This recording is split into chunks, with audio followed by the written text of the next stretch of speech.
Ashley Heinke had a thriving career as a fashion stylist and bartender at this comedy club before the COVID-19 pandemic hit New York in March.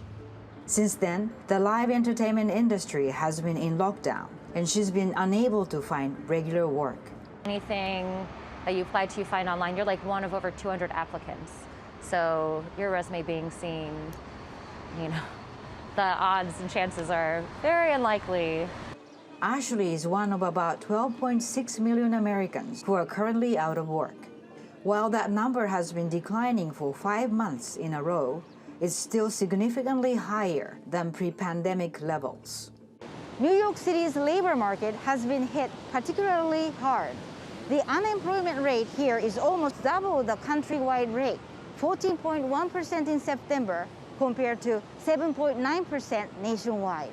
Job growth is slowing across the U.S., and some economists are concerned about the prospects of long-term unemployment. We've seen the number of permanently unemployed individuals gradually rise, and actually rise faster than it did back during the 08-09 financial crisis, as well as during the 01 dot-com bubble.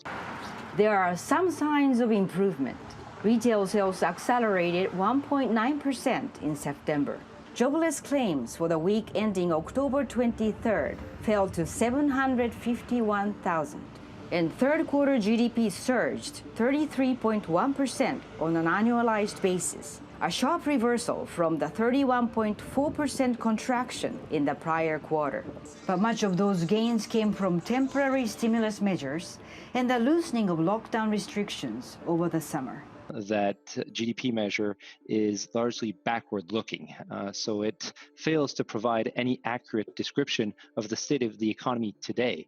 As we enter the fourth quarter, we're facing an economy that has much less fiscal impetus than it had entering the third quarter, and therefore we're expecting a significant slowdown in terms of economic activity. Headwinds include the presidential election next week and the resurgence of COVID-19 infections across the country. Ashley is taking a course in computer coding to gain a new skill set that she hopes will give her a leg up in the job market. But she has other more difficult decisions to make about her future.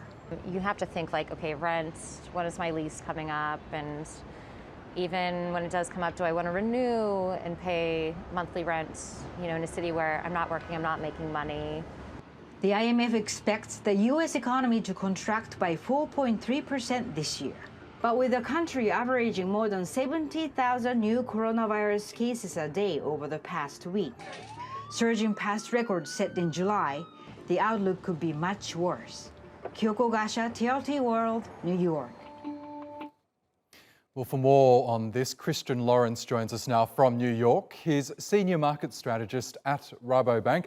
Welcome back to the program, Christian. Now, these latest GDP figures really do illustrate this idea of a V-shaped recovery, where we've seen this very sharp recovery after a sharp contraction. But can you just tell us what really drove the economic growth that we saw in this July to September period? Well, unfortunately, Q3 was about as good as it will get, and base effects certainly played a role. When you're coming from such a large contraction, it's only natural that you get a sizable bounce.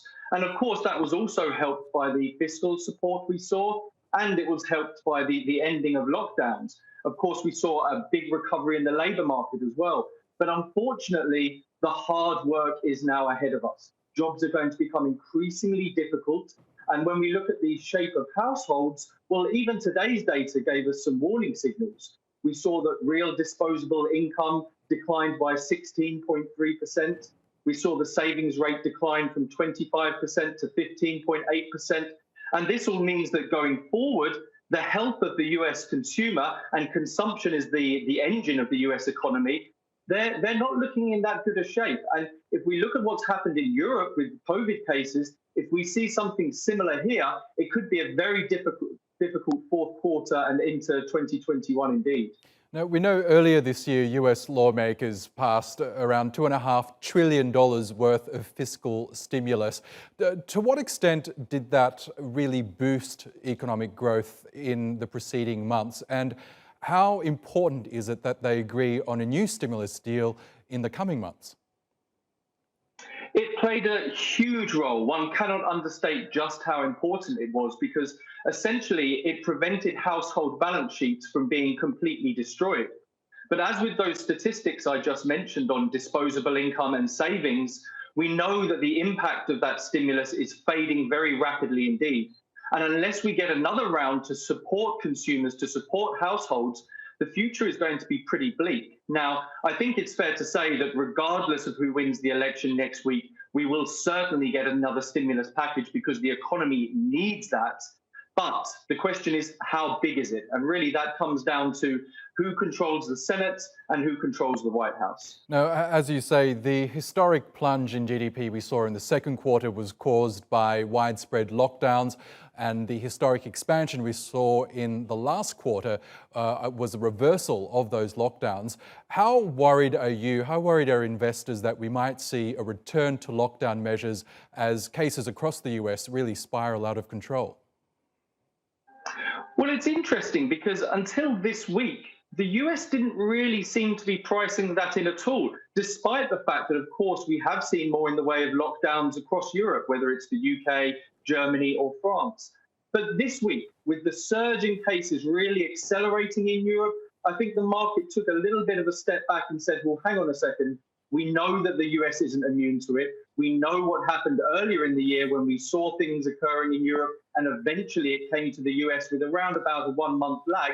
And now I think the market's becoming increasingly concerned about that because although we're unlikely to see the same style of lockdowns we saw earlier in the year, any lockdown is, of course, a huge negative to the economy because, well, when the economy is closed, it's not functioning.